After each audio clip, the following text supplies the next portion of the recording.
Assalamu alaikum and welcome to the Mad Mamluks. My name is Sim. Along with me, he's my co-host, the one and only Assalamu alaikum. Sheikh Amr Saeed, graduate of Al-Azhar University. Decided to throw that in there. Thank you, Sim. The Ummah still loves its ulama, Sheikh. Yeah, I know. We have to throw that in every so often. Let the people know who's the boss here. Sim is the boss here. I'm not the boss. Morpheus, yes, sir. Here we go. Sheikh, are you ready for Ramadan? I mean, it's as if you already made the dua, bro. Bro, that's like next level Sheikh stuff. Next level, you're like next level. Whoa, Sheikh stuff. All right. No, man, I'm not gonna lie to you, man. I think that the older you get, you feel, when you're younger, you get like worried about Ramadan, the fasting, and this and that. Like, oh my God, I gotta do this. But when you get older, bro, it's like, man, I need this so bad, bro. Yeah. You need it real bad. You sense it. You know the difference. It's like when you go into Medina, you're in Medina. It's one of those. What's Ramadan? It's Ramadan. It's one of those. And it's a big break. And I've been waiting, man. Allahumma balighna Ramadan. Allah, let us reach Ramadan. But I'm all fired up, man. I've been trying to get people fired up in my house. They're probably more fired up than I am. But alhamdulillah, bro. We got, 10 days left? 11 days left, maybe? Well, I'm trying to cut out the coffee. I tried that for 24 hours. It was so difficult. It's so hard, man. Yeah, but for me, that coffee stuff, none of that mattered for me, bro. Like, once you're in, you're in. It's like one of those, That doesn't bother me much. When I go, like, the second day without coffee, that's when I get those weird headaches, But that's why, Ramadan, bro, just break my fast with 2 dates, coffee, 2 dates, and some tea. I'm good, bro. All right, let me let our guest in. Let me see where he is. Who needs no introduction. I'm not going to mention who he is, but when y'all hear his voice, y'all going to know what's up. All right, here we go. Probably our favorite peoples. Can you hear us?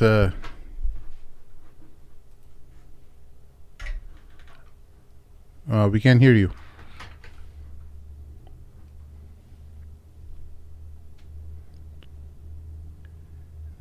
All right, he's looks like he's having some technical difficulties. Says he's connecting to audio and can't hear you yet. I'm sorry, he'll be all right, inshallah. But yeah, bro, what about you? I'm cutting out the carbs, sure. I think my hardest or most difficult part about it's always the first week, right? That's the most difficult part. Yeah, I think that just cutting out the carbs, and then I think the next couple days I'm gonna cut out the coffee. And then, because you need to just minimize on this level of addiction. I just hate feeling miserable, Yeah. So you're one of those people that feels miserable when they're fasting. The first week, I'm just miserable. I don't. The interesting thing about me is, bro, I just take right when I start feeling like the sluggishness, I take like a cool shower. Yeah. So usually I take a shower, like if I do, it'll be like first thing in the morning. But in Ramadan, I'll wait a little bit. I'll wait till the afternoon. Yeah. And that afternoon nap is important, bro. Very important. Make sure you do that. Yeah. You're going to be all good. But the cutting out the carbs thing, I get it. Like, it's the worst thing you can do is having a huge iftar, bro. Don't have a huge iftar. Don't have a bunch of carbs. Just have 2 dates, have some water, have some coffee with it if you're going to drink coffee. You know what I'm saying? Have some milk, whatever the case is. Wait a little bit. And then eat. And even when you eat, if the more carbs you eat, bro, the more sluggish you're going to be during Taraweeh and Isha, bro. Don't do that to yourself. The food's not going anywhere. Do the ulama have, like, goals during the Ramadan? I always wondered that. Like, I know us simpleton morons have goals and we need to, memorize surahs and stuff, but you guys are the ulama. Do you guys set goals for yourself or guys, no? Yeah, I wish I was one of them, to be honest with you. But, no, it all comes down to the Quran and revision. And dhikr and reminding your family of dhikr. That's all it comes down to, bro. Yeah. How much Quran you're gonna finish, what you need to revise. But again, the older I get, all it comes down to is recitation, dhikr, and reminding my kids to send salawat on Rasulullah. The last few years, the theme has been, if you're gonna do dhikr, just send salawat. Allahumma salli wa sallam ala nabiyyina Muhammad at least 100 times a day. The hadith of Rasulullah is that it brings, if you send salawat on Rasulullah, not only does it bring you joy, it brings you contentment of heart. it can be the Sahabi came to Rasulullah and said, you know, Ya Rasulullah, you're telling us to send salam on you. Imagine being in front of Rasulullah and telling him to send salams on you, right? Yeah. And he says, what if I leave 1/4 of it, of all the dhikr I do throughout the day for salawat on you, sallallahu. He said, yeah, you could do that, but if you did more, it'd be better. He said, okay, what if I did half? He said, yeah, you could do that, but if you did more, it'd be better. He said, okay, what if I did 3/4? He said, yeah, you could do that, but if you did more, it'd be better. He said, what if I left all of my dhikr for Allahumma salli wa sallam ala nabiyyina Muhammad? He said, that would be the best. Wow. Yeah. So if you don't know what dhikr to do, to send salawat on Rasulullah. You know, one of my teachers in Egypt, there was this phase I was going through. You know, it happened to be in Ramadan, where I was like, man, Ramadan's coming up. It was just like now, like a week. I was like, man, I haven't found a murabbi. I was looking for somebody that I can just sit with and just go through like purification of soul type stuff, because that's what was missing. And one of my teachers, who's kind of distant from, he's still in Egypt, he's like, just send salawat as much as you can throughout the day, and Rasulullah, the dhikr of Rasulullah is going to be your murabbi. And I was like, it's so profound. Like that understanding that people have, you don't really realize that because of such an individualistic and weird understanding we have of Islam. Sometimes in the West, we don't realize how important that is, you know. And not only does it bring peace to your heart, but when your family gets on it too, it's like you remind each other, you know what I'm saying? Get those counters. My kids, they have those counters. My wife, mashallah, she got them those counters, and when we're in car rides or going for a walk, they just take the counters just to keep your fingers busy. Because the thing is that if you're going to be fidgeting with something, fidget with a counter, you know what I'm saying? Don't think of it as, oh, this counter is a bid'ah. It's not about bid'ah or not bid'ah. It's about, if you're going to fidget, you let your fidget be an ibadah. You know what I'm saying? I gotcha. So what, you know, I haven't noticed the amount of excitement that typically a lot of Muslims have for Ramadan this year, and I'm wondering if that's because of Gaza. Do you sense the same thing? Like usually, like you hear people already messaging on social media and stuff like, I can't wait for Ramadan. Like everyone's hearts are kind of with the Gaza and wondering, like, you know, how are they going to do Ramadan? How are they going to enjoy Ramadan? The concern is real. Yeah. Look, what's going to happen? It's like this weird cloud that's over Ramadan. It's necessary, but it's like that cloud needs to be there, and I think it's going to definitely launch our Ramadan on a different level. But I think Ramadan is going to be a lot easier for us because, and people and their parties are going to be, I think, less extravagant because of Gaza, you know. But that's something that we have to think about, man. Israel, every year, they clamp down and they do something to agitate the Muslims of Palestine and Gaza because of Ramadan, because they know they're fasting. They try to, you know, they really, really know how to put salt on wounds, bro. And when it comes to Ramadan, that's their perfect opportunity. They're hungry. They're not going to be eating. They're not going to be drinking. And that's when they ramp and amp things up. And they're going to do it again this year, you know? Every year. What do you think about the talks like about ceasefire and, you know, while he's having an ice cream? You saw that thing? Hang on. Biden? Let's share it with the listeners. 1 second here. I thought that was hilarious. That was, to me, that I think that maybe I'm overthinking it. Y'all may think I'm overthinking it, but I think that was just completely disrespectful, despicable, atrocious. Yeah. What you're going to show. Well, I hear some voices. Is that you, Nader? That's me, bro. Yo, oh, there he is. The New Jersey is here. The New Jersey assassin. I've been trying to do this thing. I'm so sorry, guys. No, you don't apologize, bro. You know, I usually record in my garage, but my wife was like, bro, I can't get chicken when I have to cook whenever you do this stuff in the garage. So, alhamdulillah, I have this booth, like this recording booth. So I tried to set it up in here. I don't know how I look real quick, but I don't even know what camera I'm using. I'm trying to set up a whole bunch of stuff. No, you look good. You guys can hear me clear? Always. Good? Yeah, loud and clear. Munawwar. Munawwar. Alhamdulillah. What's going on, gentlemen? It's always a pleasure. It's always a pleasure. Sim was actually just about to pull up a clip, but you joined in time, mashallah. Oh, no, I saw that clip. Let's watch it. Yeah, let's watch it. All right, here we go. When do you think that ceasefire will start, sir? Well, I hope by the beginning of the weekend. I mean, the end of the weekend. At least my national security advisor tells me that we're close. We're close. It's not done yet. And my hope is by next Monday we'll have a ceasefire. Okay, thank you. There's Biden. By the way, Biden looks like he just got Botox shots in his face. Well, like he had to. you see how he can't like bend his eyebrows. Yeah. So right above on his forehead, they gave him some Botox shots. Yeah. So He anyway, looks like a wax figure. he does. So this goofball is talking about something as sensitive as a ceasefire while licking on ice cream. So it's almost like a Freudian slip. They're like, this is how little they care about Palestinian lives, about an active genocide, about 30,000 people dead. They don't. It's like ice cream, licking on ice cream. So he's going on a show with what's that guy's name? Seth Meyers. Seth Meyers. Yes. Yeah. Can you give us a sense? Seth Meyers is also a Jewish comedian or late night I talk don't show know how host. super Zionist he is. I never really Right. paid attention, to be honest. But Seth Meyers gives him a little softball interview. I guess they had to pressure the president As because he didn't want to show up during the Super Bowl. He didn't want to do an interview.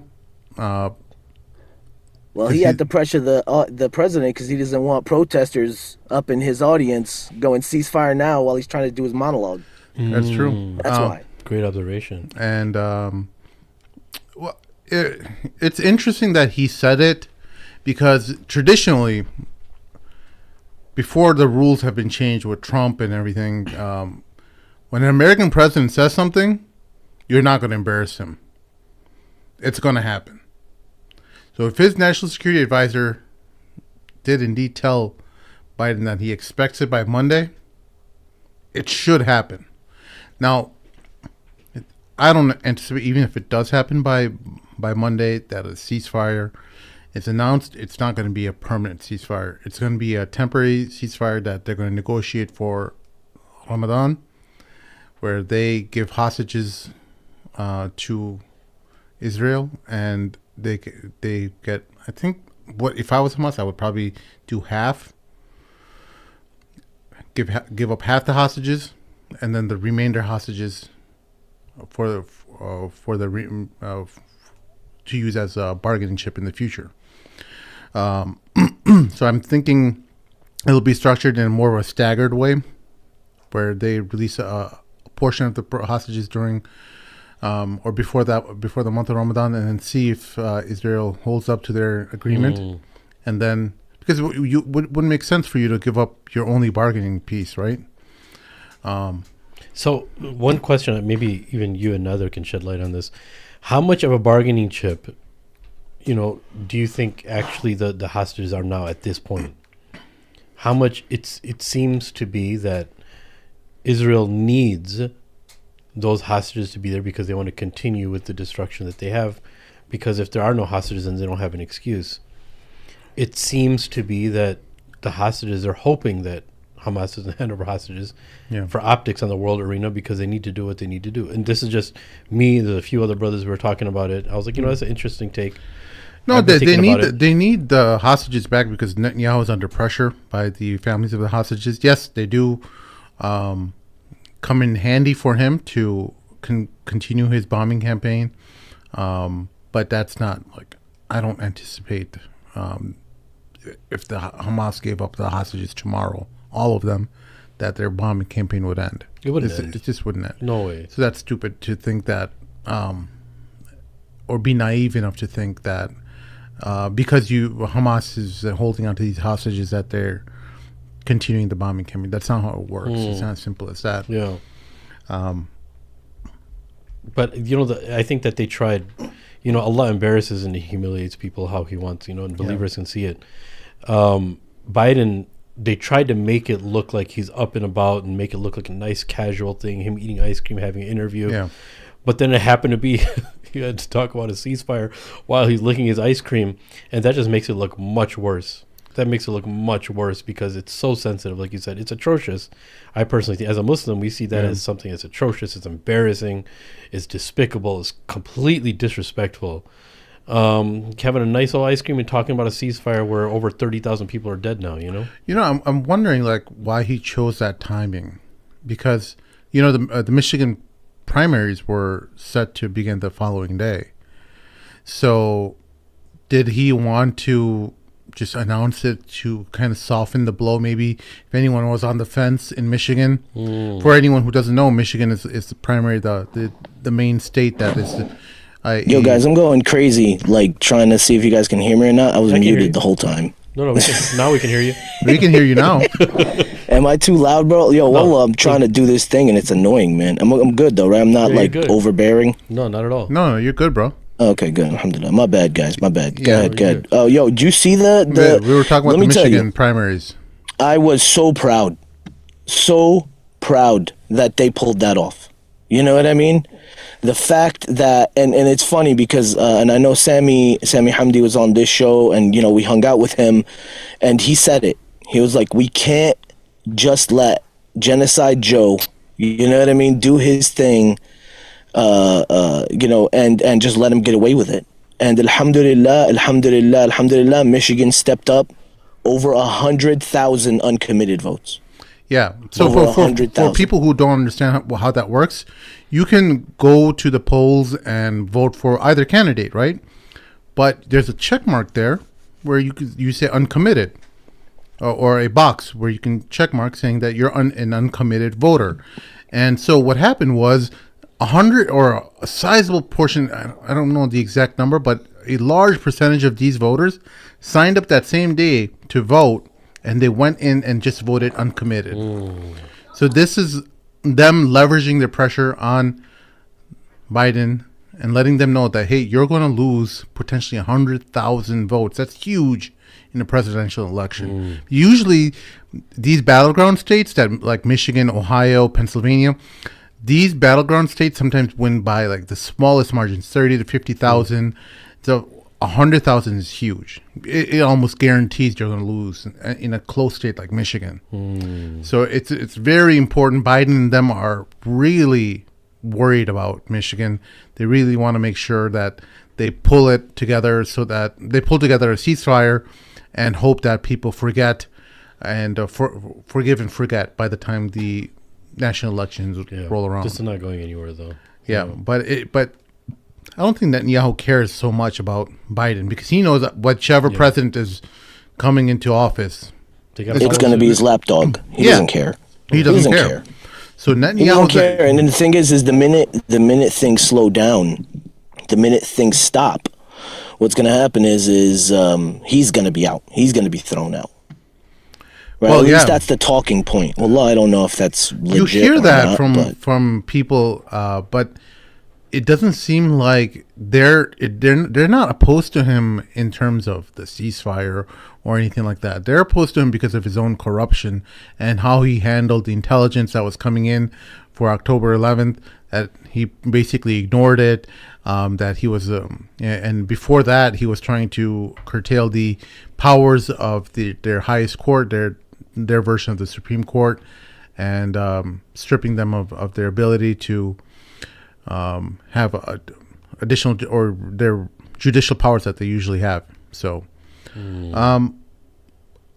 that it's important to understand, because I know a lot of people are using, at least when you hear in the media and stuff, or you hear Joe Biden's camp saying, "Oh, he's upset about."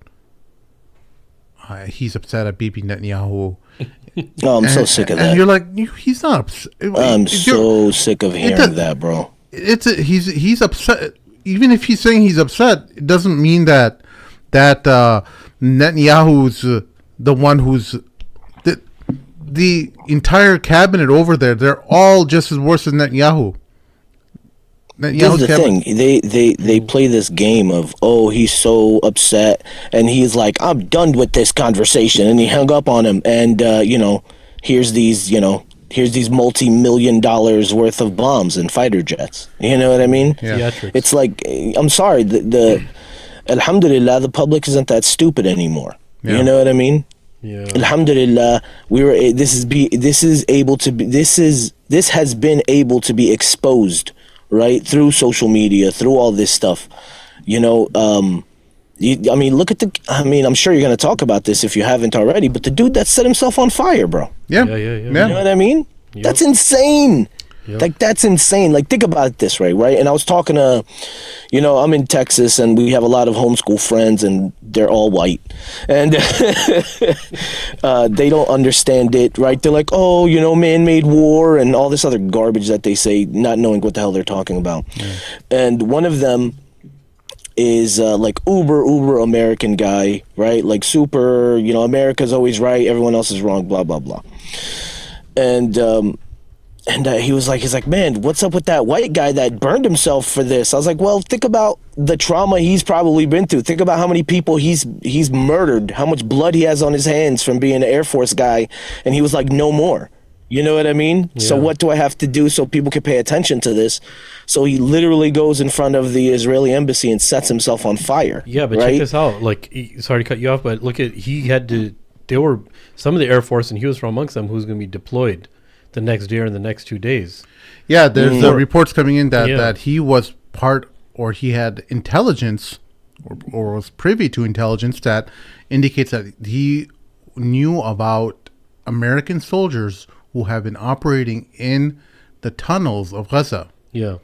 So he... Really? I didn't hear that one. Yeah. That I did not hear that. That's crazy. Yeah, we should start hearing more reports about it soon. But he was also to be deployed. Right. There, and he's like, I'm not going to stand up for the genocide. So he did what he did, Such an extreme form of protest. Like, that is, of course, us as Muslims don't condone that at all. Of course not. But of course not. It's such an extreme form of protest from a guy. Video? And I mean... Did you see the video? I didn't see him burning. I saw him do it before. I saw his little announcement before it. Yeah. But I didn't see Did you watch? I didn't see the rest. No, I saw but the end of it. Did you see the coverage of it? Yeah, I saw it. I saw it. Nobody mentions that the reason why he did it. They just say he did it. No, the funny thing is that no news outlet was even reporting it for several hours. Yeah.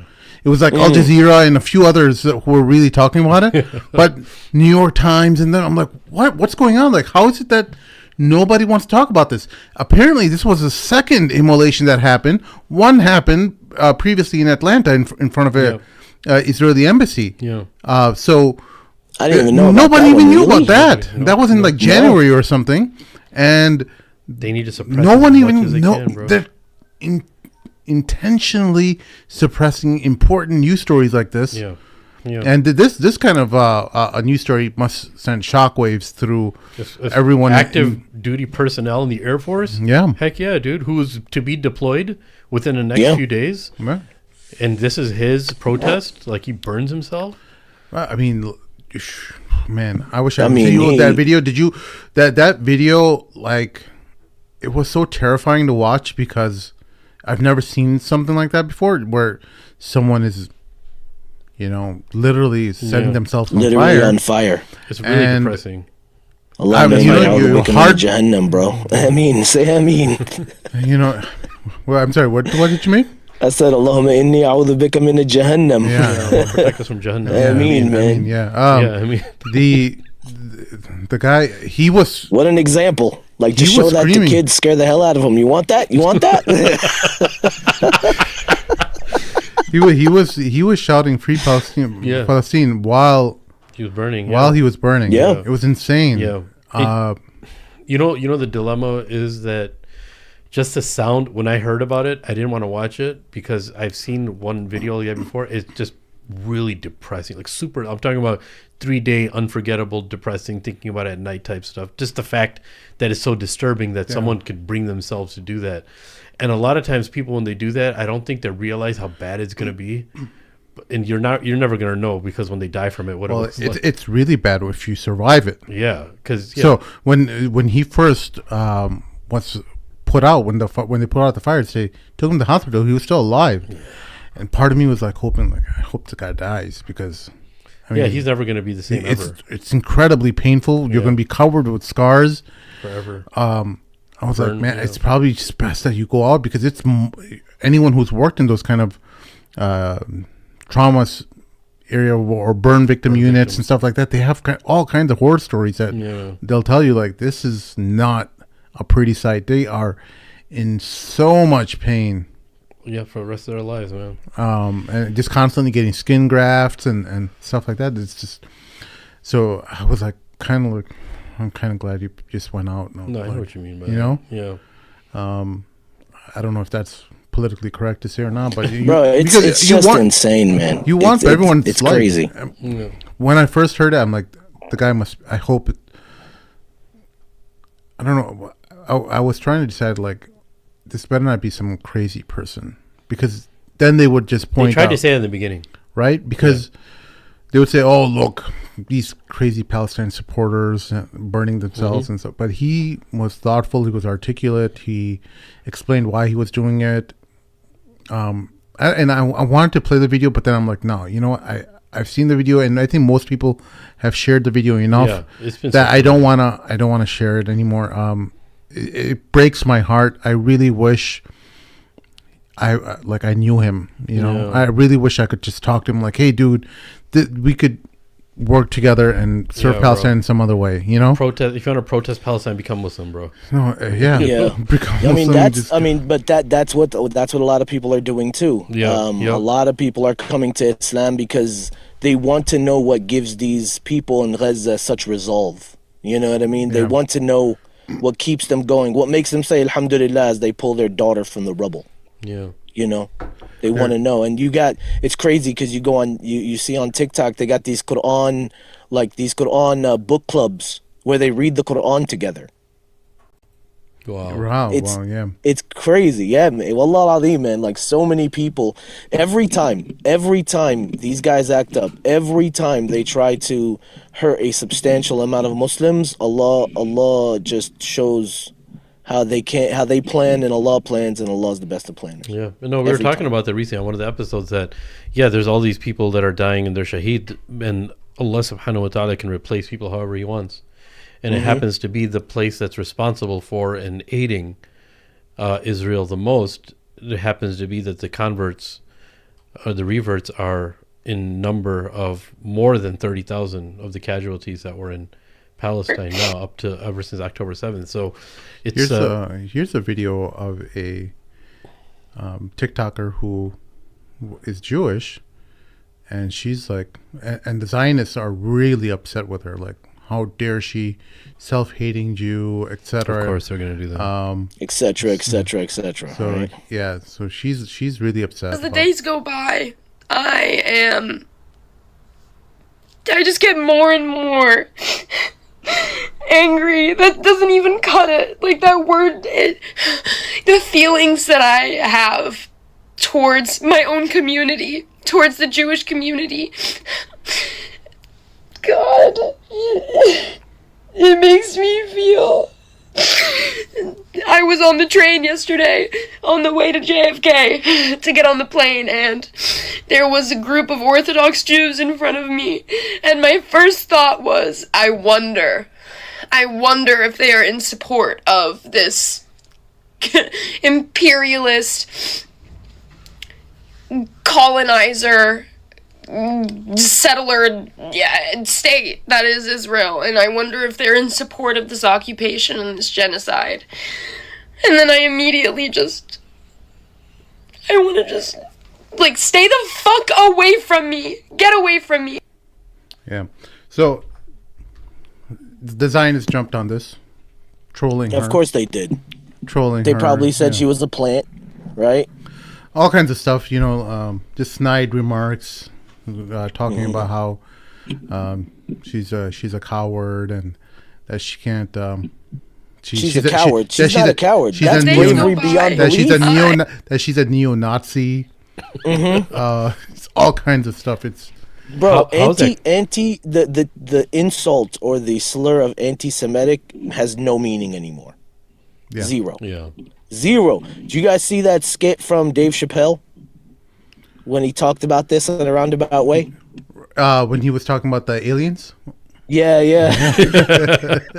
Did you show it on here? Or no? Let me pull it up. You gotta just type in space juice. Oh, you ruined the punchline. Yeah, but that's what you gotta type in for. Bro, that's how you can find it. Just kill the joke. It's all good. Nobody gets you gotta do the whole lead-in. Yeah. I got you. There you go. Hey, I got it here. But people like that, man, they're definitely how are they No. cowards? People like that are actually much more brave because the whole world. I also saw a is gonna lot of be against them. videos of UFOs. I mean, what the has been going on with that shit? These niggas are here. These UFOs keep coming to Earth, and it made me think of an idea for a movie. It sounds dumb, but hear me out. In my movie idea, we find out that these aliens are originally from Earth, that they're from an ancient civilization that achieved interstellar travel and left the Earth thousands of years ago. Some other planet they go to, and things go terrible for them in the other planet, so they come back to Earth, decide that they want to claim the Earth for their very own. It's a pretty good plot line, huh? I call it Space Jews.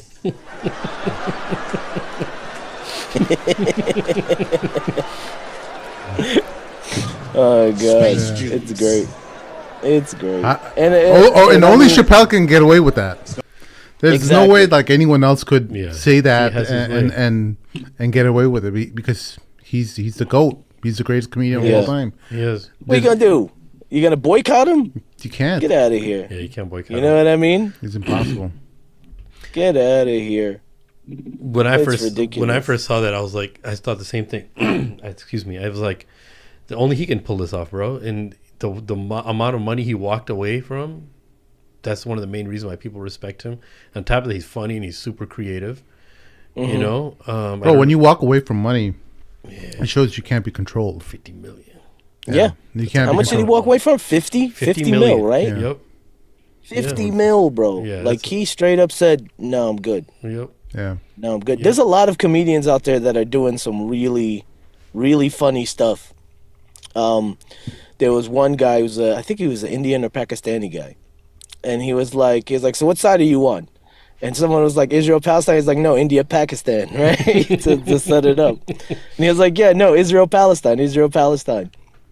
And everyone's like, "Palestine, Palestine." One guy's like, "Israel." He's like, "Why?" He's like, everything that happened on October 7th and all that. And he was like, "I've been watching, what's been going on." And, and then the guy cut him off. Was like, "Yeah, and you just started in the middle of the season, in the middle of the series."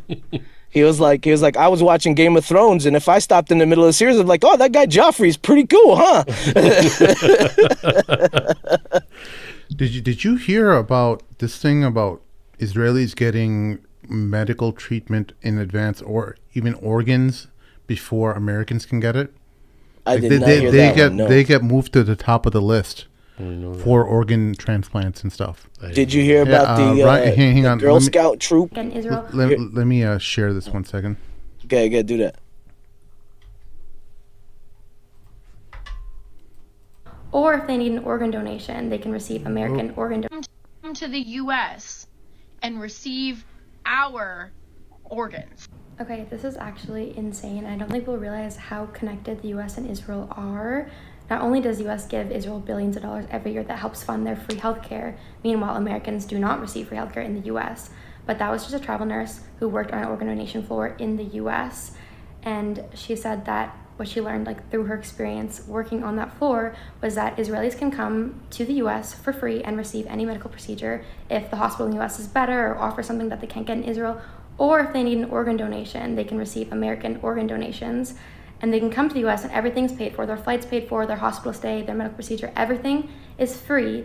Meanwhile, if an American were to get an organ donation, it could cost them $70,000 in medical bills for being in the hospital, but an Israeli will get it for free.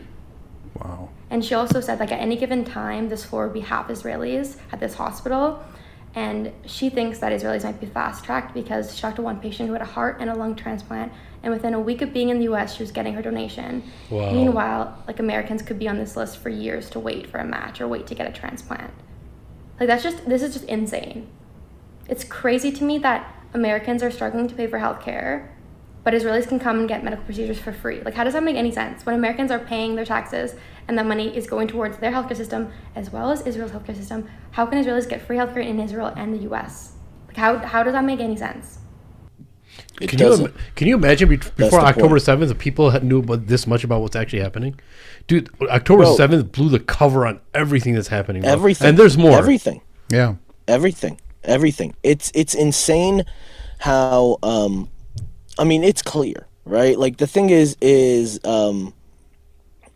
this trope right? The trope that a lot of, I mean, we hear it a lot, right? Especially from the conspiracy theorists and all that. They're like, oh, the Jews run the world, the Jews run the world. And it's, no, the Jews don't run the world, because there's plenty of Jews being persecuted by them by speaking up against Israel, right? They don't run the world. Zionists run the world.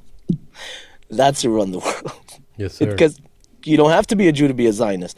Biden says it a million times. You know what's the funniest thing? Because you said this. Biden on Seth Meyers, we mentioned this. On Seth Meyers, Biden was like, if there wasn't in Israel, there'd be no safe Jews on earth.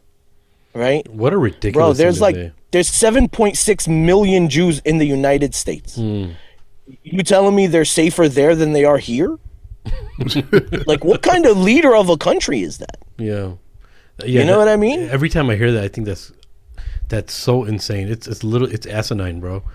That it's brainwashing to an extent that we can never understand. Now, is it just now? Are a lot of these politicians pay to play? 100%. From and the thing is, most Americans don't know all these things. They don't. I didn't know that. That's crazy, right? Most Americans don't know that there's anti-BDS laws in the state, right? Like, to work for the state, you need to sign an anti-BDS law in 35 out of the 50 states in the country. Most Americans don't know that. I could sit here and I can boycott any product I want from America, but if I say I'm boycotting a product from Israel, I won't get this government contract or this government agency job. I have a question for you guys. Like, the more this information comes out, the more I think when the whole Iraq war happened, Afghanistan war happened, people are still going back to 9/11, and like more research is being done, and there's all this stuff piling on since October 7th. It's, imagine like 30 years of all the atrocities that happened. People had all this mistrust in the government. Then you have this whole immigration thing that spiked up even more after October 7th.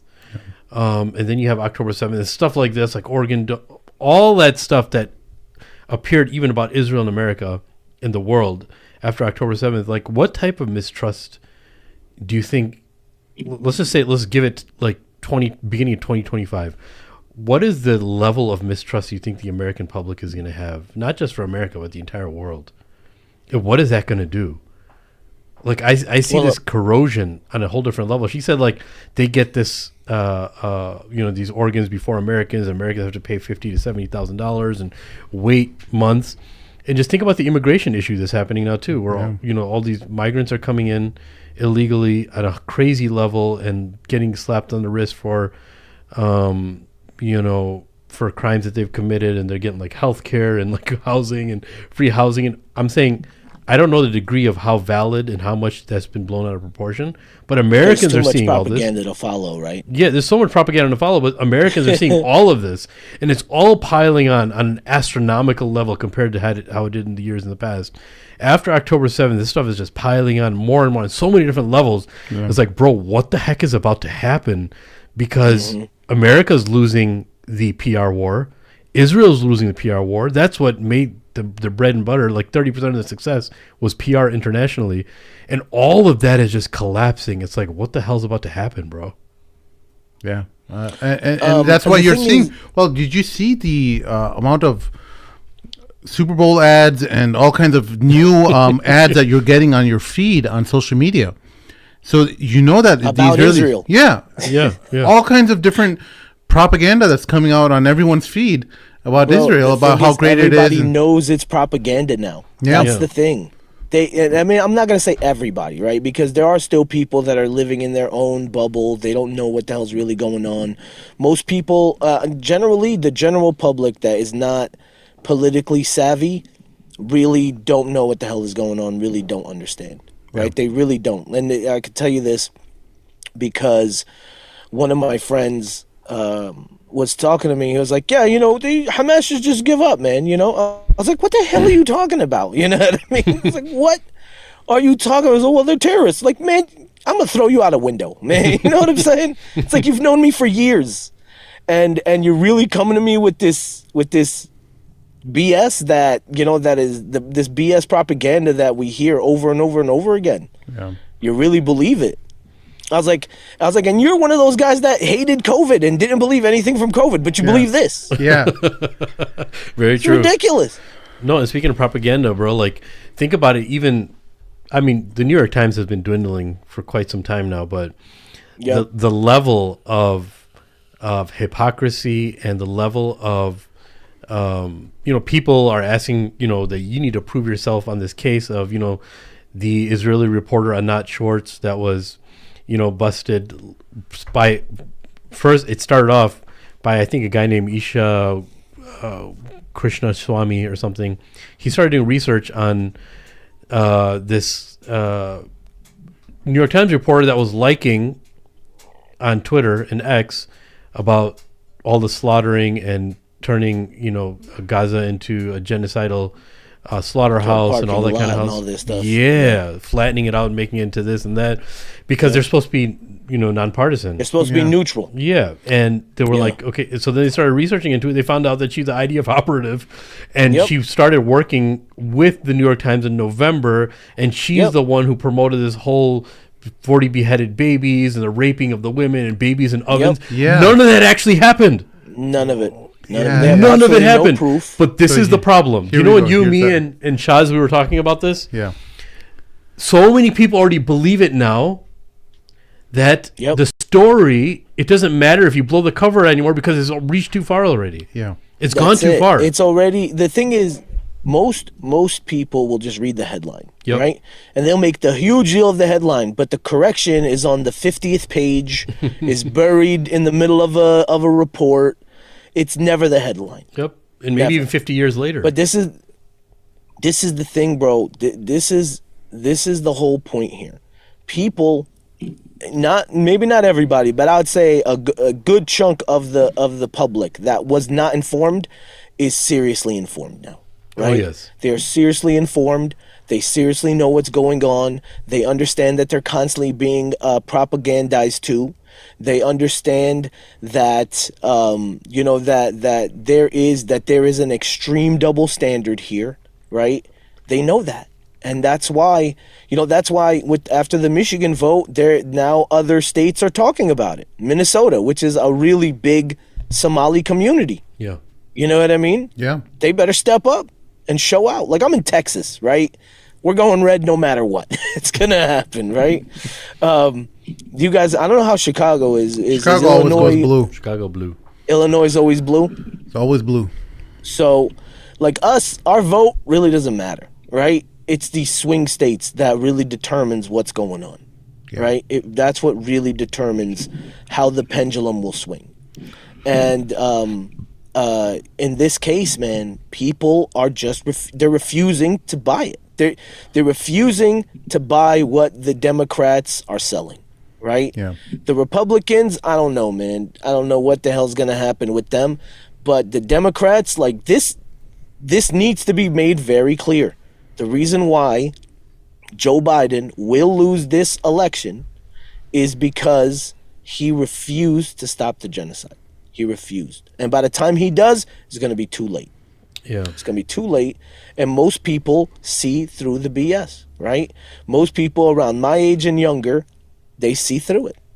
They're not going to accept it anymore. Yeah. And then these reports, the more these reports come out where it shows that we're sending them, $4 billion a year. Most people don't even know that. They don't even know we send them $4 billion a year.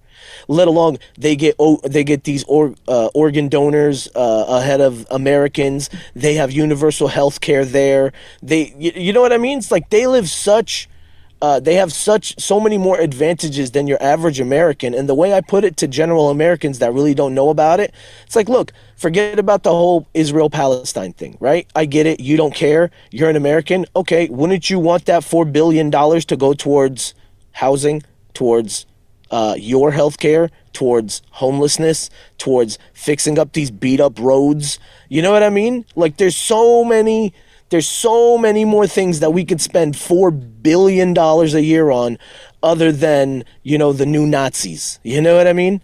The new Nazis, yes, sir. I just Bro, want to. I got names for everything. Let's just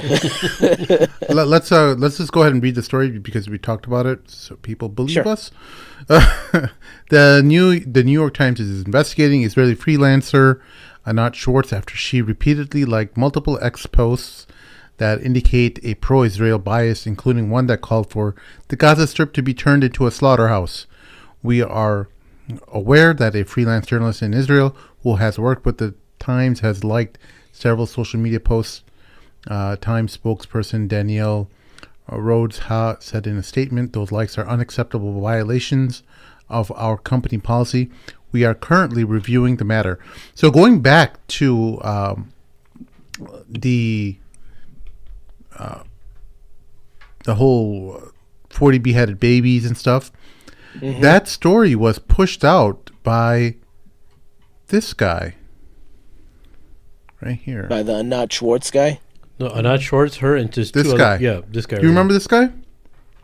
So he was Aaron Mate reports. Aaron Mate is a journalist for the organization called the Gray Zone. He's really good. Aaron Mate is, by the way, the son of Gabor Mate. Gabor Mate, I didn't know he was the son. Yeah, that the makes Holocaust survivor who along with Norman Finkelstein talks a lot about this stuff. So Aaron Mate and his the Gray Zone is Max Bloomingfield, I believe. Blumenthal And Blumenthal and Aaron Mate. Really good show. Really good show. So these guys, At least on this. these guys blew the top off of this little Weasel. So he worked for an organization called Zaka. Zaka is the Israeli rescue group that spread the rumor about the October 7th claim of beheaded babies and mass rape and a fetus that was cut out from its mother. So this guy was an advisory member on that board. So you know that these people, on the surface level, they say Hamas, but we know from this guy, everyone saw this guy's video. He hates Islam. He hates Muslims. So the code word for Hamas is everyone. Yeah. All Muslims. There's no more. I don't know how much more evidence you need when you find that this low-life garbage was on that board that helped spread the. That's insane. When you shared that on the WhatsApp thing, I was like, "This is." I can't. You know what this thing also taught? I know I keep saying this, but you start seeing things that you wouldn't believe that exist in this world that are that blatant. It's just, it got to a level. That's why I laugh at some of this stuff. It's so comical that this thing is still going on. Yeah. After all this evidence, including international law, the ICJ, the evidence of everything, then- the money. Anytime they talk to these state guys, right? These state representatives, whatever the hell his name, Matt Miller. Yeah. Anytime they talk to Matt Miller, he's like, "Oh, we're gonna investigate. We told them to investigate on that. We're doing investigations on that. Everything's an investigation. Everything. Nothing is ever conclusive when it comes to Israel. Subhanallah, man. Yeah. Subhanallah. Yeah. Like it's absolutely insane what has been exposed. And you know who else is really good? The Electronic Intifada, who's actually they're in Chicago with you guys. So maybe you want to try to reach Yeah, Ali Abu Niba, he's long well known among people who are Palestinian activists and stuff. They know that, you know, the dude is secular, okay? Don't get it mixed up that he's, you know... I mean, like I said, when it comes to Palestinian stuff, they're on point. They're on point. I mean? They're pro-resistance. That's what matters, right? That's what matters right now. Yeah. Just so people know what to expect and know how to filter this kind of stuff, or any kind of, you know, for people oftentimes people don't know that there's many different factions in Palestine. There's Hamas, but then there's Islamic Jihad. These are like the two religious ones. There's the PFLP. PFLP, and other smaller groups that are along with Christian groups that are helping as well. Like, it's not just a Muslim effort. It is majority Muslim, yes. Yeah. But these people are all working together to stop the occupation, right? Yeah. That's the whole point. Stop the occupation, stop the apartheid, stop the genocide. That's it. Yeah. That's the whole point. But that's why it's so embarrassing. It's like, how much longer can they go with all these things being covered over and over and over again? But they just keep on going. The thing, it's shameless. This is the thing. America is looking a lot like the UK before World War II. That's what America's looking like right now. And America is about to destroy its reputation on the world stage more, right? Of course, it's already destroyed it. But even more, they're going to end up at the end of all of this, right? Once all of this stuff is done and finished, America will be the UK of the world, meaning they will not be the superpower anymore. It's done. It's done. You can't sacrifice yourself for another country, bro. You can't. You know what I mean? You can't do it. Especially if it's not a noble cause, yeah. From the deficit, from the deficit to the unapologetic support of genocide after they constantly sit on their high horse and say Russia this and China that and all of this crap, right? Yeah. From all of that, they're not, man. The minute, because I think most of the U.S.'s debt is owned by Japan, right? The minute Japan says, yo, time to pay up, it's done. Have you seen this, Nader? E o que eu quero dizer altibolso. E o que eu quero dizer altibolso é o seguinte: o primeiro, the Prime Minister Brazil está praticando genocídio contra mulheres. Israel is committing a genocide against. This is a historical fact. E o que eu quero dizer altibolso é So o seguinte. That's pretty huge. That head of state of a country such as with the size of Brazil saying that this is an outright genocide, and he's the largest country in Latin America, I believe. He's not walking that back. No, he's stood his ground, and despite all the pressure that the Zionists are putting on him, he won't back down. They kicked out the Israeli ambassador. They got rid of him. Oh yes, they that's also, right. Brazil did, yes. And then they pulled back their ambassador, and now Israel's like, oh, he's persona non grata. He's not welcome, right? I'm sure he's okay with that. I don't think he's got any problems with that. Yeah. SubhanAllah, man. Like, you can't. This is the thing, bro. Countries are getting ready. You know what I mean? Countries are getting ready because they don't want to be implicated in this. You know what I mean? Yeah. Next time something pops off, America's going to have no ground to stand on. They can't say anything. They can't say, oh, this is right. You know, even though us in our community, we know how full of crap they are. That's a given. We've been known this, right? But now that it's been going on for so long, and you have so many Jewish people coming out on the side of Palestine, right? Not on the side of Israel, on the side of Palestine. And then you have the defenders of Israel just being absolutely insane, right? Like, did you guys recently see the most recent Rabbi Shmuley and Norman Finkelstein thing? I saw a few clips. That was embarrassing. Yo, Shmuley is he's a unitard, bro. He's absolutely insane. I call him pubic face. His face. That's what it looks like, doesn't it? Everyone thought it. I had to say it. No, because nobody wanted to say it. You're just saying what everybody pubic thought. Face. That's all it is. Everyone knows he's it. a unitard, bro. So he's one of the worst, man. He's all he does. He says nothing that makes any sense. He comes in, he says the most outrageous thing, thinking that you're gonna get caught off guard with it or get super angry, and Norm's just chilling, calm, and just destroys his argument step by step. Like, just utterly destroys his argument to the point to whereas Pierce Morgan, right, this guy that literally lost his show on the channel because Muslims boycotted him. Let's be real here. That's what happened, right? Muslims boycotted him, so he lost his freaking his show on TV. So he had to switch completely to YouTube. Even he was like, all right, all you're doing is shouting and calling names, and all Professor Finkelstein is doing is addressing the questions and giving facts. Yeah, that was like maybe like a fifth of what the interview was about of him. But yeah, it's like I said, man, it's embarrassing. It's a crazy time. What is I mean, you weren't here when we were talking about Ramadan, and they're talking about, we're going to ceasefire at least for Ramadan, or what's your take on that? I highly listen. Number one, don't believe anything they say. That's number one. Number two, every year during Ramadan they pop off. Every year they go to Al-Aqsa. So what are they going to do? They're going to stop attacking Gaza and then just completely attack everyone praying at Al-Aqsa? It's the same difference. Yeah. You know what I mean? Yeah. That's what they're gonna do, and even if they say they're gonna stop, they're still gonna keep attacking because that's what they did last time. That's what stopped the ceasefire last time, that temporary pause, whatever the hell you want to call it. That's what stopped it. The Israelis broke the treaty. They broke it, as usual. Yeah.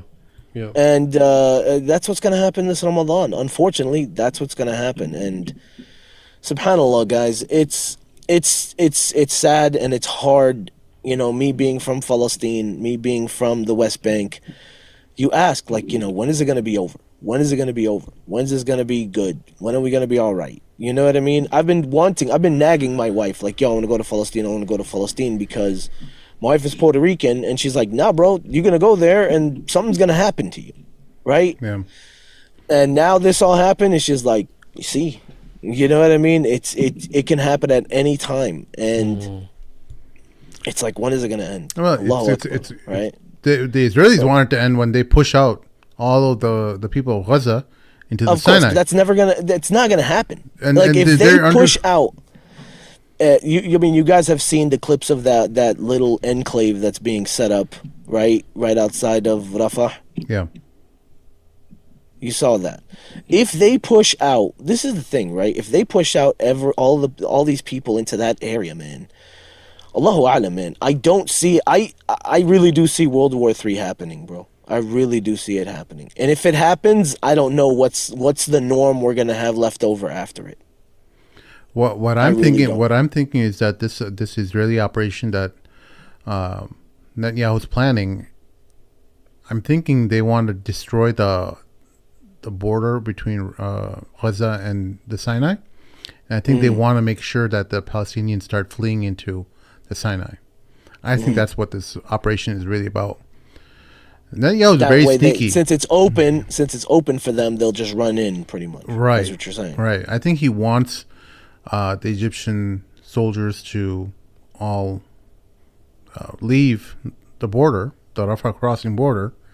And I think he wants to make it so that the Palestinians just like leave. The people of Gaza just start running out from there. And I think that's his ultimate, what he hopes to happen. And I think he's doing his best to sabotage these peace talks, or these are not peace talks, but this ceasefire agreement.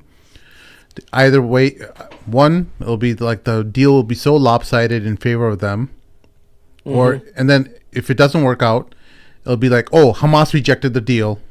Yep. We wanted peace, but Hamas rejected the deal. That's what the headlines are going to say.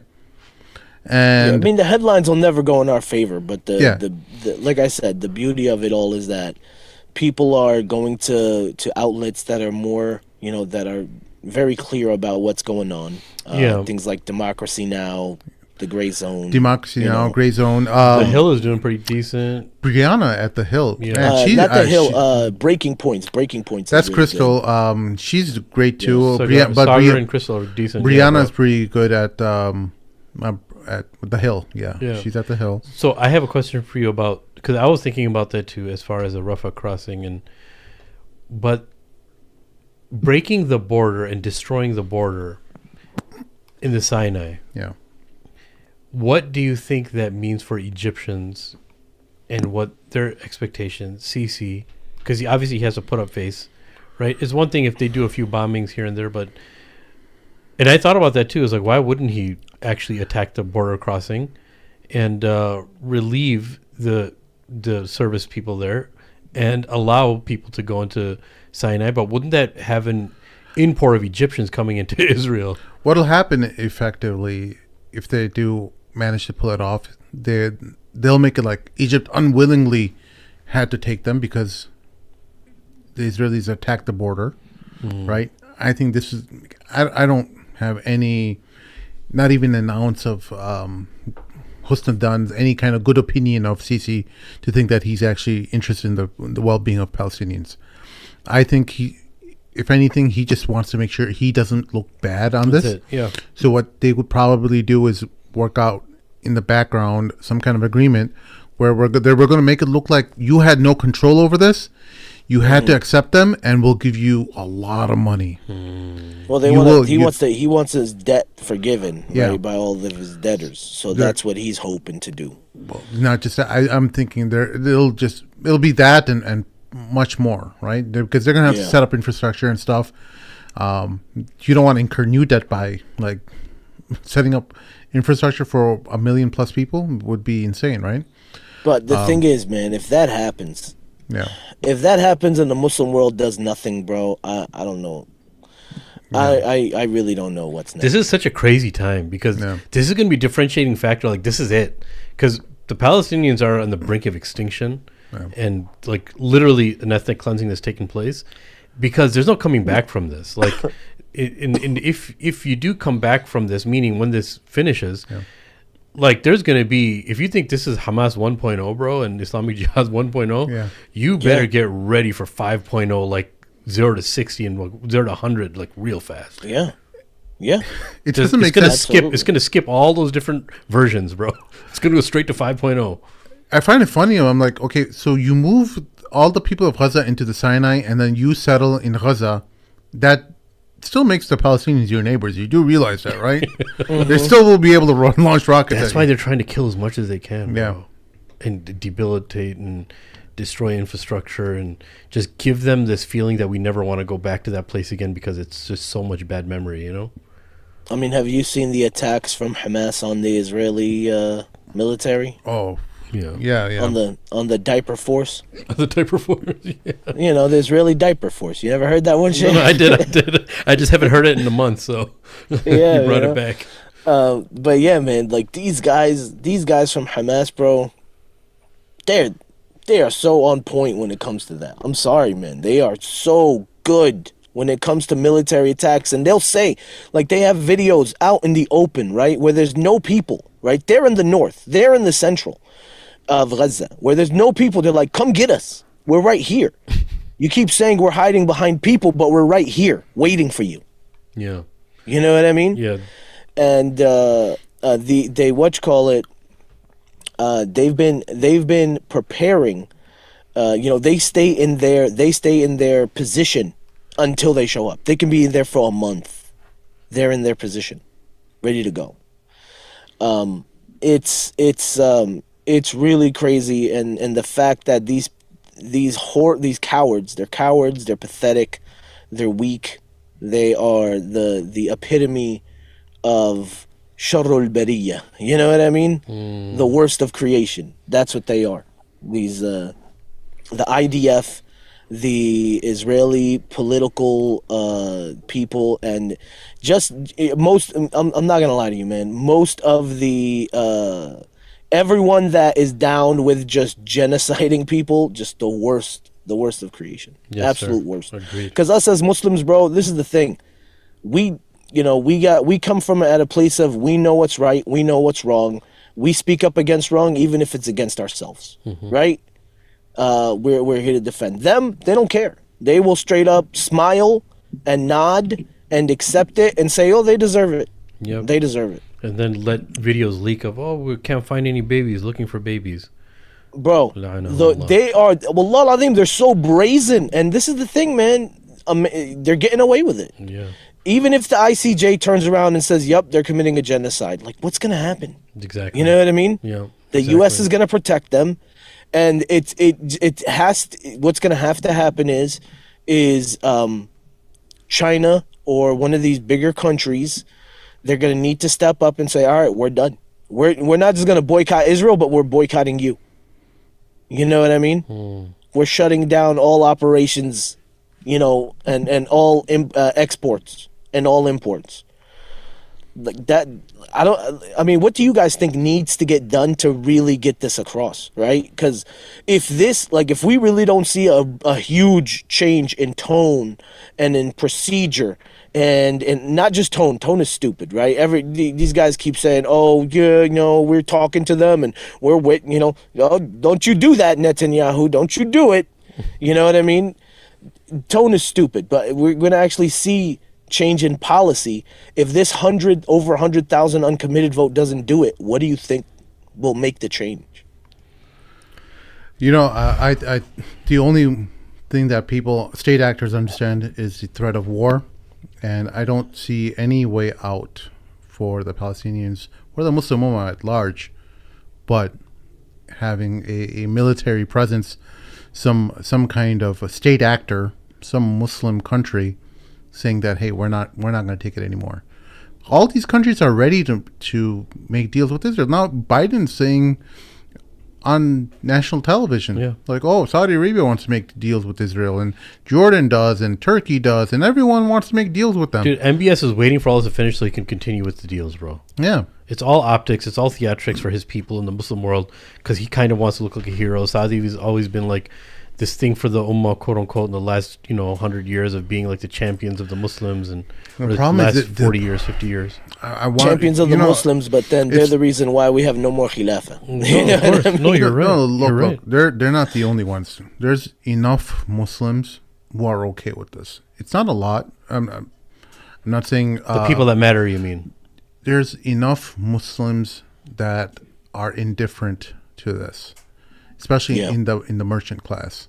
People who are willing to want to make money, and these people have a tremendous influence on their world leaders. And in countries like Dubai and Saudi Arabia, these people have some sense of power, and they want to cut deals with Israel so that they can do business and make more money. And it's unfortunate because these people are viewed by Muslims, the average Muslims, because of their wealth and power. They're like, oh wow, he's so wealthy, he's strong. They look up to them, and we human beings always have this inclination to look up to people who have wealth and power. And back home in Muslim countries, guess who has that level of sway over people? Celebrities, obviously, right, from the West and stuff, but their own people who are driving with the best cars, walking around with the most beautiful women. They have what people are looking at and say, oh wow, that guy's made that, one day I can be like him. And they're the worst people to be wanting to, even though the average Muslim's heart and sentiments are with Palestine, they look up at these world-class buffoons, these apes. Yeah.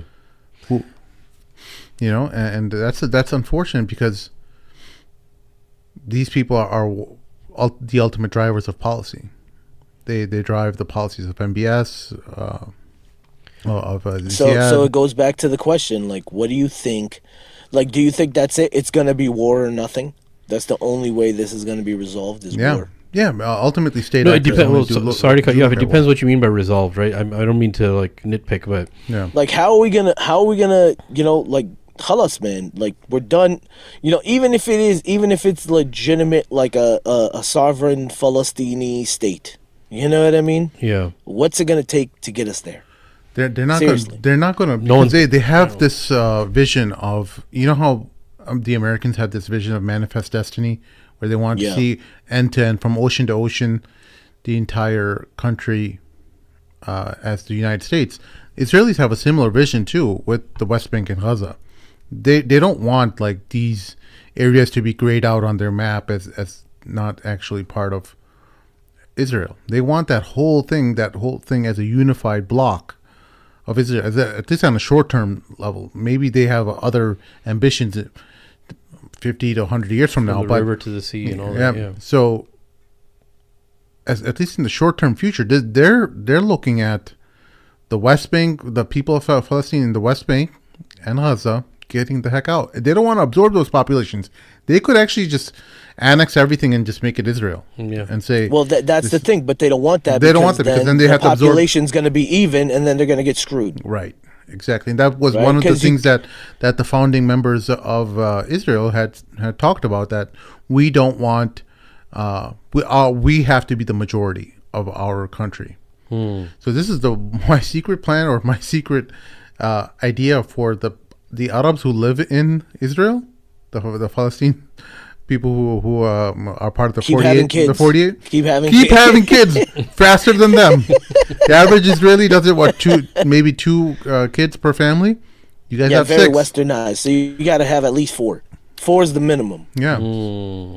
So outnumber them. But so then the question is, the big question is then, okay, if it's all or nothing for them, right? Yeah. Palestini, you guys know Ahl Palestine aren't going to give up, right? No. So the question is who's going to outlast who? You know what I mean? And I have my bias. You know what I mean? I have my bias on who We I already think know. is gonna We already outlast know. who. We knew on October 7th the amount of Zionists started running away from Israel. Started taking the first flight. Bro, to like 500,000 people left the country or something like that. You some heard ridiculous number. Yeah. That's insane. that? 500,000 of the country left. Subhanallah, man. It's like, I can't have conversations with people because they start off like, oh, what about October 7th? Like, what about everything? If you want to use that as justification, what about everything that happened before that? Yeah. They don't want to go to that conversation. It's done. You know what I call Israel the narcissistic country, right? They're the country that suffers from narcissistic personality disorder.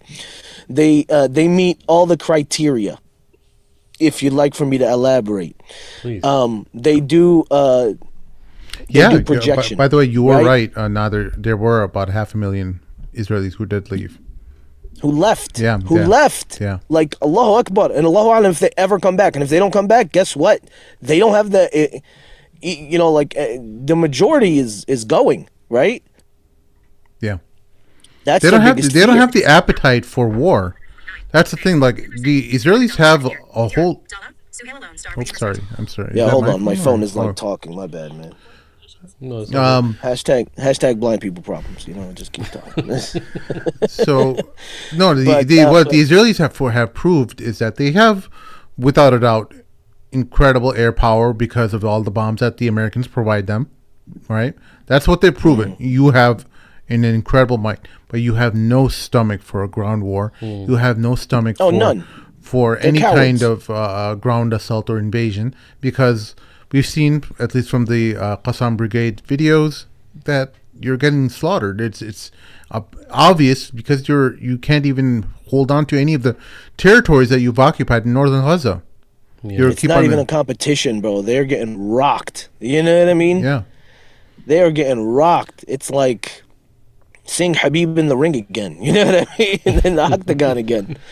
It's like that. You know what I mean? Isn't there a hadith about the Muslims always having an upper hand in ground war, but the West will always, or the Romans will have superiority over the seas and the mountains, and the people interpreted that the mountains were like aircrafts and like.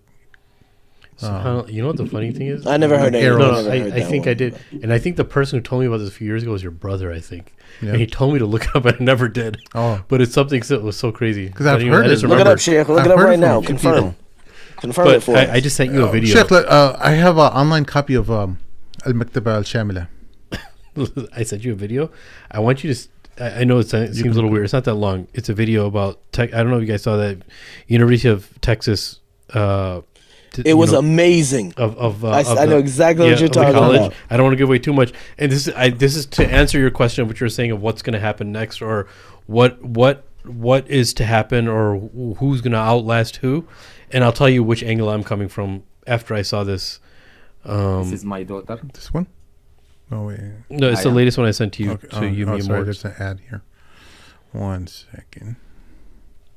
Because the thing is that I think I'm a firm believer now. What Gaza taught us is that the help is going to come from the least expected of places. Yeah. And just take into consideration what America is going through right now on the border and the standoff that's happening between. Is this it? Let's say an intern working on, like as a systems engineer or a software engineer. I don't know if you'd be able to speak on this, but would you be working on a small part of those systems? Are you working on projects with business impact? Like, would I be kind of doing like a small little side project, or would I be able to directly contribute to the murder of Palestinian children? This is Lockheed Martin, by the way. Oh wow! Yeah. You should have. I had no idea what I was watching. Yeah, no, this is in the University of Texas, Dallas. This happened in Dallas. Pause it for 1 second. This guy went to. Yeah, Let me give you the background. Yeah. The guy went to this executive from Lockheed Martin went to a business class at the University of Texas in Dallas, and these are the questions that Senior the students fellow, are yeah. asking. Asking a senior fellow. All right, let's play it again. From Lockheed Martin. Working on projects with business impact, like would I be kind of doing like a small little side project, or would I be able to directly contribute to the murder of Palestinian children? Good question. That you have a very impressive resume during the 18 years that you spent working on the F-22 jets and the years since that you worked on the F-35. If you were to give an estimate, how many children do you think you've killed? Damn. I don't even know how to answer that question, nor will I give it a shot. Thank you. Hey boss, as a business major, company culture is a big factor when looking for internships, especially at a project manager position where you can spend most of your time working with others. What can you share about company culture and working with a team of genocide supporters and murderers? That's another one I'm not going to answer because that's not who I work with. That's not who I work with. So why am I saying this is a part of it? Yeah. The part of it is that number one, Lockheed Martin and what is it? The two other companies. I'm forgetting the name. That control. There's Lockheed Martin. There's Bilderberg. Bilderberg. I think it's Bilderberg. Are we talking about military industrial complex? No. B&A Systems. The three companies that control, I think it's there's Boston Dynamics. 70% of the world's wealth. Lockheed Martin is definitely one of them, right? Oh, okay. You're talking about. So when they're having this conversation, this is a big moment for them, right? Yeah. Of these students, but they all colluded, rightfully so, in the best meaning possible, and they prepared for this, and they're actually speaking to people who are more powerful than the President of the United States of America, right? These corporations are much more powerful than the President of America, right? And the fact that they have no fear to speak this way. Now, someone could just say, "Oh, it's only speech. What are you talking about? What type of change is it going to bring?" Right? Is that if these people get fed up enough, right? The shift of people expecting the Muslim leaders to do something is going to be nothing compared to the changes that can happen here, right? Yeah. As far as speaking up to power and speaking to, and dude, people will go to, if they believe in something, bro, they'll go to civil war. Yeah. Right? The same way this dude was ready to burn himself, right? In front of the Israeli embassy. So, I think it's a combination. I think it's a combination of a bunch of things of both sides, the East and the West feeding off of each other, of the people of the East that are totally silenced by their governments and not allowed to say anything, and the West who are able to say anything they want and still going to prison or getting fired or whatever the case is, getting canceled, getting doxxed. And I think that there's this international join that Gaza is going to join both East and the West together, and people are going to be willing, whether they're Muslim or non-Muslim, bro. Like this non-Muslim that was willing to give his life for the genocide of Gaza. Imagine if you have thousands of people, like hundreds of thousands of people like that in the United States. America is going to have to answer to rightfully, like, you know how people are supposed to be afraid of their, the government's supposed to be afraid of their people, right? That's actually going to happen. It was theoretical before, but that's actually really going to happen. Yeah, where it actually has to fear its people. Well, I mean, it's definitely going to be inevitable, right? Because the trend is like it's so anti-Israel right now, right? Like the vast majority of Americans are anti-Israel, right? They're against Israel. So, and the younger the demographic, the more anti-Israel they are. Yeah. So it's just a matter of time, right? It's just a matter of time before a president gets elected, or they run on creating a free Palestine, and that's what's going to get them elected, right? It's only a matter of time. And when that happens, whenever the Greece stops feeding that wheel of apartheid, stops feeding that wheel of these oppressors, what's going to happen is that's it. They have nothing else to go by. Yeah. You know what I mean? Who's going to fund them? Germany? Get the hell out of here. You know what I mean? Who's gonna protect them? You know what I'm saying? Yeah. So that's the long game, right? But in the short end, I mean, this has been going on for what, 5 months now? Allahu Akbar, almost 6 months. Yeah. And there's no end in sight, right? They could say, "Oh, during Ramadan we're gonna pause," but we already know that they lie through their teeth. And on top of what they're doing in Gaza, they're going to start harassing everyone going to Al-Aqsa if they even allow them to go to Al-Aqsa, right? That's actually true. They're going to try to make life very difficult now, even more difficult. Why would they stop now? And they don't care. They don't care. They have a green. They've showed they don't care at all. Yeah, they have a green light. Biden isn't going to stop them. You know what I mean? Who's gonna? Countries. Yes, countries are already acting, right? Japan, they canceled 2 military contracts with them. New Zealand, I think it's New Zealand or the Netherlands, one of those European countries. They got taken to court for sending them funds for military, so they were stopped by the court from sending funds to them. Like, their GDP is down by 20%. They're getting hurt, right? Yeah. So it's gonna take something like a global BDS. It's going to take something drastic to really stop it, right? To really stop it. Yeah. They can go in there and they could kill everybody they want. America's not going to do a damn thing about it. Yeah, you're right. No, I agree with that 100%. They literally killed American citizens in Ramallah. They didn't care. Yeah, they don't true. care. You're right. That's actually a great observation. That's why I'm saying they don't move until you have a military threat. Like, that's why the Israelis armed themselves with nuclear weapons. I think the economic threat is greater than military threat. To be honest, there could be, but the problem is that they're absorbing whatever losses. Their economy is down 20% right now. Israel's economy is down 20% since October 7th, and so far America's kind of subsidizing all their losses. Yeah, by giving them billions and billions of dollars to help them out. So ultimately, something's got to give. Either America has to roll back and say, "Hey, we're out of money," which they're not. Yeah. But look how all this is connected. No, I agree with you 100%. But look how this is all connected. I just thought of something. Now, people can ask, and I promise I'm bringing it back to related to Palestine and Israel. Why are the Democrats so lax on the border of immigration and letting all these people come? There was this guy who was recently arrested in the Midwest who ended up being a gang leader from Chile or something like that. I forgot what it was. He was like a mafia cartel leader, and he was arrested. And there's all types of people coming in. The original theory was for voting, right? Because they can vote and they can help the blue go blue. But that's the theory that the right wing wants. Yeah, right. That was the theory.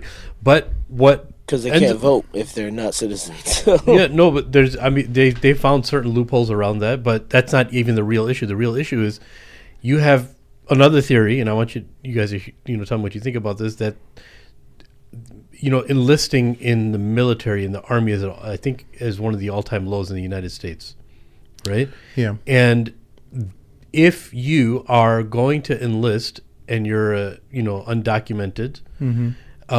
You can be given a citizenship, and you can be given the stipend, and you can be given this, and you can be given that.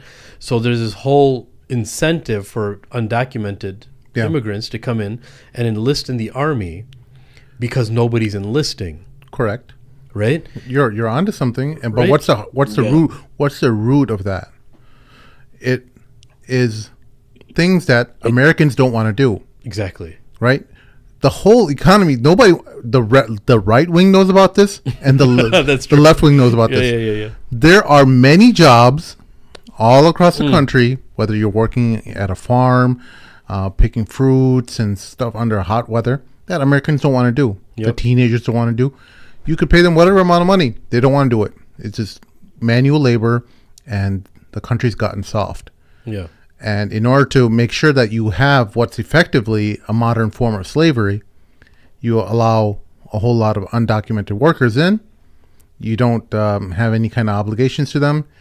They serve their need, and then if they happen to get busted, they get kicked out. So it's really, like, when you think about it, there's no other reason other than that to... Why did they give... Think about it. Donald Trump had control over Congress, and he couldn't get the border wall created. Why? Because the Republicans understand that they need these people coming in to lift up the economy. The economy depends on these undocumented workers. It's very critical to it. The more advanced the America Democrats gets, the weaker it benefit gets. by that they're going to get more votes and stuff, but you know how the Republicans work. They end up gerrymandering, and they make sure that these people are isolated and their votes eventually don't even matter in states that they usually win in.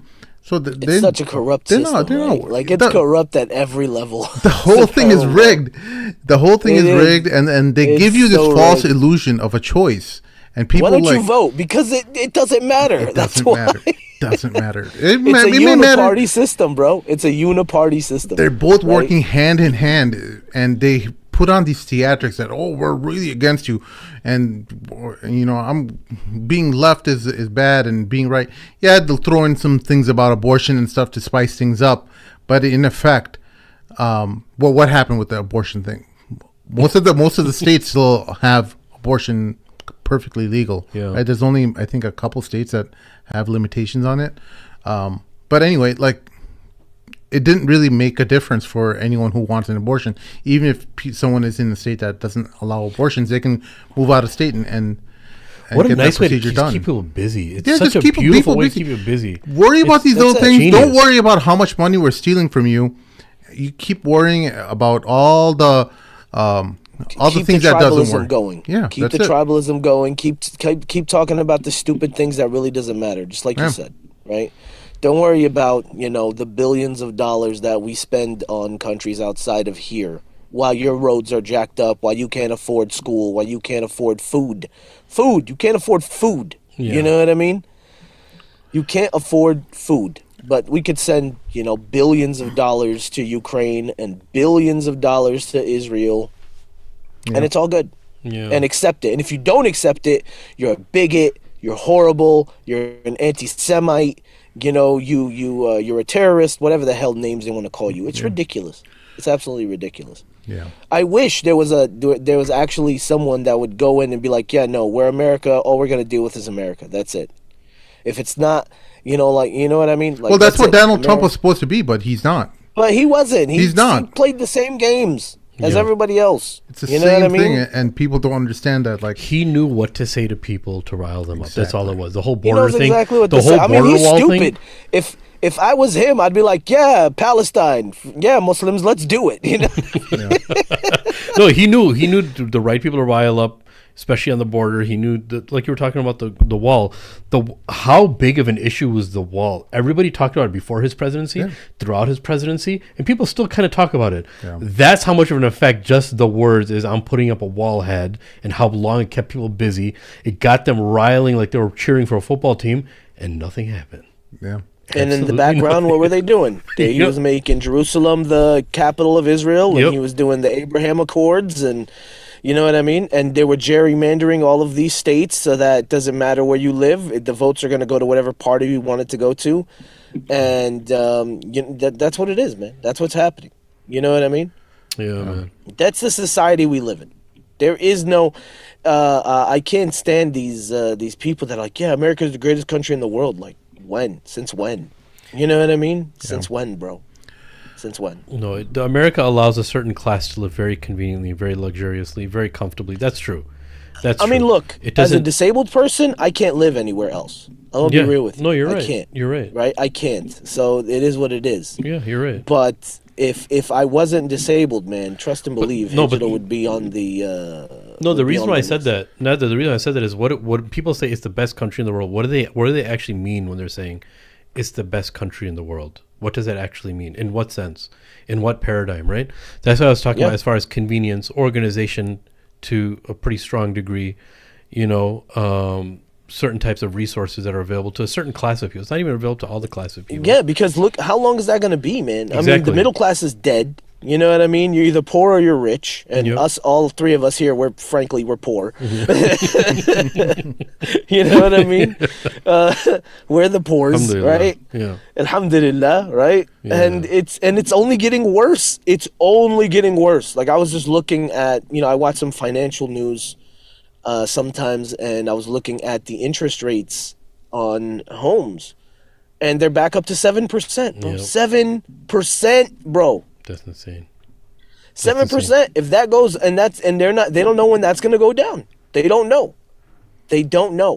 So if that's not going up, ain't nothing going up. And even though they claim inflation is getting less, but it's not. It's not to where it affects the normal average American. If inflation It's was not. under control, then the interest rates would have been coming down, but they're not. Yeah, and people they're can't not. afford. They can't afford homes. They can't afford. People can't afford homes. Can't afford rent. And these guys are having you scream at each other about abortion, about things that have Yep. already been settled Yeah. in American society. Yeah. They're bringing up old stuff again, getting people at each other's throats, worrying about stuff that doesn't really even make a difference to them. Yeah, You know? bro. And that's how they keep you distracted. violence. They keep you while distracted. They do their backdoor politics, man. That's what it is. And, you know? and at one point, the United States wasn't like this. It was actually a country that cared about its people, that really was ruled by the people's will, and didn't allow the merchant class to infiltrate it. And eventually, capitalism found its way to infiltrate it and took over and had its way with the politicians, because there were no controls in place to allow how much people can or organizations could be contributing to campaigns, political campaigns. The Supreme Court eventually ruled that corporations are individuals. A company is an individual, basically, and that there was a law basically saying that you as an individual can donate as much as you want to a political candidate, and people challenged that in the Supreme Court, saying that corporations can't donate as much as they want because they're going to influence elections and stuff, or they're going to influence policy. And so it went all the way to the Supreme Court, and the Supreme Court said corporations are people, are individuals. Yeah, because they were influenced by those same people. Exactly. That's why. Because they came into power from someone who was brought into power by corporations. So It's the like- Supreme Court is appointed by the president. It's like that. It's like that scene from The Simpsons, where Mr. Burns tried to bribe all the judges so he wins the movie thing. Yeah. And then Krusty was like, "Why are you?" They asked Krusty, "Why are you voting for the movie?" He's like, "Let's just say it moved me into a bigger house." He's like, "Oh no, I said the quiet part out loud." You know, that's what it is. That's Yeah. exactly what it is. Like, why is it that? Like, let's go full circle. Like, why is it that Israel has such impunity in the United States? Why is it that you can never say a bad word about them? Why is it that they can go out, say whatever the hell they want, the most evil-ish you've ever heard in your life, and get away with it? And if you say anything wrong about it, you're canceled, you lose your job, you get kicked out of school, you lose, whatever, because of the Israeli lobby. That's why. It's the narrative, because but of the Israeli lobby. But it's a narrative that Israel agreed with America that America has to continue supporting it. Like, if you think about it, there's like a really simple exercise you could think of. What if America no longer had Israel? Just think about that. What would happen? Number one, let's just say America completely has no influence and has no touch with Israel. What that actually means is that the Middle East, as we know it, doesn't belong to America anymore. Yeah. It belongs to the Middle East or some other country, maybe Russia or somebody else. If America doesn't own the Middle East, what do they actually have now? Who do they own? Well, they own Southeast Asia. They own most of Europe as well. So, but I'm saying is, if America doesn't own Israel, imagine the connections all the other countries have to the Middle East. Yeah, well, I mean, the thing is, America could have bought and sold any other one of the countries. But what I'm saying is that it no longer has that same influence over the Middle East, which is very important for it. And somebody else would have owned the Middle East the same way America proxies the Middle East. And if they did do that, they'd have influence over they basically have the same influence America had. What I'm saying is America would no longer be a superpower, right? If it didn't have Israel generally, right? No, I think they It's would still happening, bro. they would I'm still telling be a superpower. They have huge influence over. You have to remember the reason why, or at least one of the main reasons why they support Israel so much, is because it acts in a similar way that Ukraine does with Russia and other traditional major superpowers of the world, like China, Japan, and Southeast Asia acts as a buffer for Chinese influence. So it's really important for America to have these kind of bulwarks in place so that these traditional empires are kind of cornered they can't expand into other geographical regions where they have influence over. So they make sure that Southeast Asia understands what a big threat China is. They make sure Taiwan is protected, and that China's limitation or their ambitions don't exceed anywhere past Taiwan, that they're limited to North Korea and other areas where they may have interest in. So let me ask you this.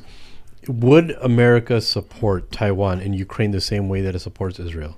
Yeah, I think. You think at the same level? I think America would go to war for Taiwan to an extent. Yeah, I think they would have. Okay, because the way I was thinking about it is this, and like, tell me what you think. I was thinking that yes, America supports Ukraine because it has to support Taiwan, but Israel is very, very different because of the access and the Middle East. And in my mind, I'm thinking the different transactions that the Middle East has to make with the rest of the world.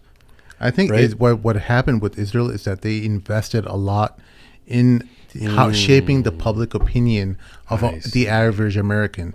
And they have so many Zionists embedded in critical institutions of the United States, whereas countries like Ukraine and Taiwan and them, they don't have that level of influence in the United States. So you saw, do you remember recently they had these social media trials at Congress? It wasn't Congress, but they called all these heads of social media, and the head of TikTok I remember that was so being funny. grilled by a congressman. What's it, Lindsey Graham? I can't remember the moron, but he's being grilled by the congressman about whether he's Sim, do you have Chinese. any association with the Chinese Communist Party, Sim? And he's like, have you ever lived in China? He's like, I'm Taiwanese. Yes. He's like, I'm Taiwanese, and I'm Taiwanese. He's like, no, he sir, repeats I'm it like Taiwanese. I'm from Taiwan. It's like he doesn't understand that Taiwan's a different country. Oh my and god! And the thing is, he just came out of nowhere. He's like, "Thank you for coming. Are you associated with the Chinese Communist Party?" Like literally, that's what he did. That's something to think about. That's a great observation. It's That's something ridiculous, to think about. bro. It's ridiculous. Allahu Akbar, man. It's the politics in America. It's so corrupt. It doesn't benefit the people at all. It only benefits the elites. I'm just going to share it with so people know what we're laughing about. Oh, that little, yeah. It's Tom You said Cotton. today, as you often say, that you live in Singapore. Of what nation are you a citizen? Singapore. Are you a citizen of any other nation? No, Senator. Have you ever applied for Chinese citizenship? Senator, I served my nation in Singapore. No, I did not. Do you have a Singaporean passport? Yes, and I served my military for two and a half years in Singapore. Do you have any other passports from any other nations? No, Senator. Your wife is an American citizen. Your children are American citizens. That's correct. Have you ever applied for American citizenship? No, not yet. Okay. Have you ever been a member of the Chinese Communist Party? Senator, I'm Singaporean. Have you ever been associated or affiliated with the Chinese Communist Party? No, Senator. Again, I'm Singaporean.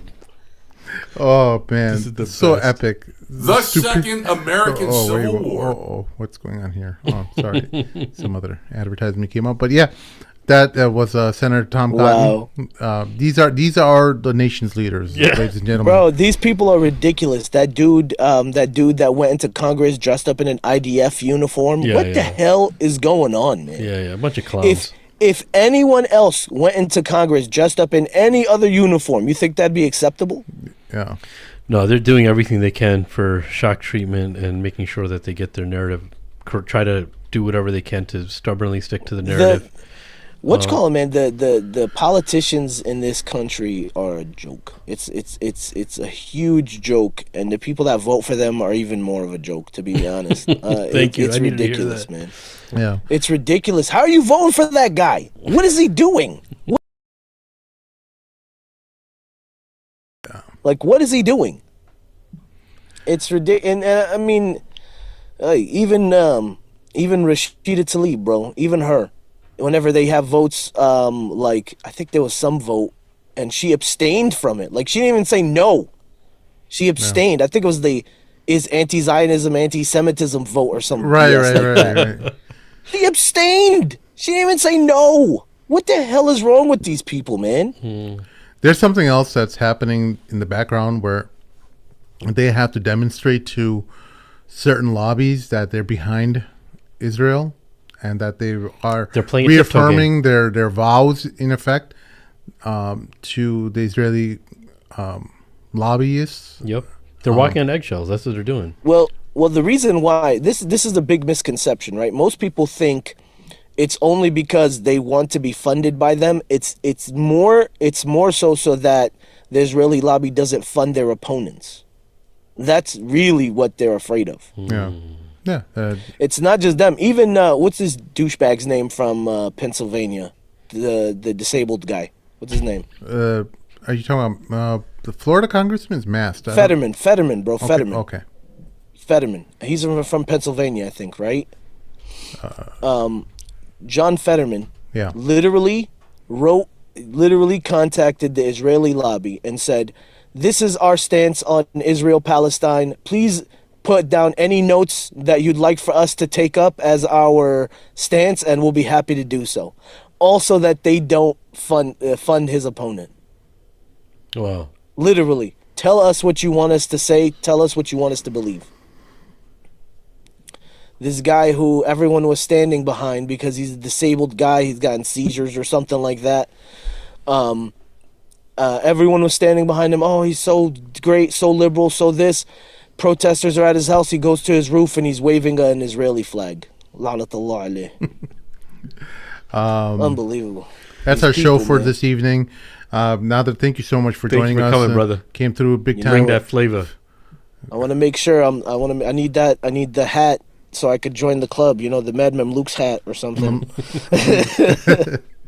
Next time you're in town, I got to make sure you get some of our latest T-shirts, which brings me to our. I think in Ramadan we're gonna have some more T-shirts and stuff for you guys to buy. Yeah, I'll keep you guys updated on that. If you guys have any questions or any ideas about topics related to Ramadan, happy to discuss that with you. Make sure you email that any questions you might have to info@themadmamluks.com. Help us out through patreon.com/themadmamluks. You can always go through PayPal by going to the website, themadmamluks.com/donate. That's our show for this evening. We'll see you all next time. Assalamu alaikum. Wa alaikum assalam.